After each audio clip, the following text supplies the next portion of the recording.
পরে ২৮ তারিখ সকাল ১০টার সময় আমরা আমাদের ভারতবর্ষের মাননীয় রাষ্ট্রপতিজি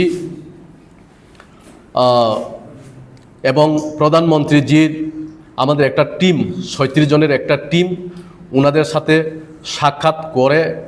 ওনাদের সাথে কথা বলেছেন। আমাদের জনজাতির সম্প্রদায়ের সারা ভারতবর্ষের কৃষ্টি সংস্কৃতি রীতি সেটা কি অবস্থায় আছে এবং সেটাকে রক্ষা করার জন্য সংবিধানের নতুন কি একটা আইন বা নিয়ম কানুন করে সেটাকে রক্ষা করার উনিও আমাদেরকে কথা দিয়েছেন মাননীয় প্রধানমন্ত্রীজি আমাদের ভারতবর্ষে। শুধু এটাই নয়, 1.5 আওয়ার ১.৫ ঘন্টা উনি আমাদের যারা প্রতিনিধি ছিলেন সেখানে গিয়েছেন ওনাদের সাথে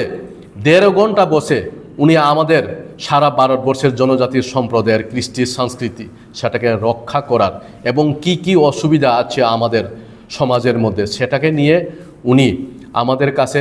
জানতে চাইলেন এবং আমাদের যারা সেখানে প্রতিনিধি গিয়েছেন ওনারও একে একে সেটাকে ব্রিফিং দিয়েছেন। এখানে মূলত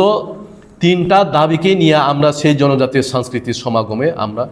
সম্মুখীন হই। প্রথমত দাবি লুকুর কমিটি গঠন, সারা ভারতবর্ষের জনজাতিদের একটা কমিটি গঠন আমাদেরকে করে দিয়ে আমাদের জনজাতিদের কৃষ্টি সংস্কৃতি রীতি নীতি সেটাকে রক্ষা করার জন্য একটা কমিটি করে দেওয়ার জন্য আমাদের সেই র্যালির মাধ্যমে আমরা দাবি জানিয়েছি।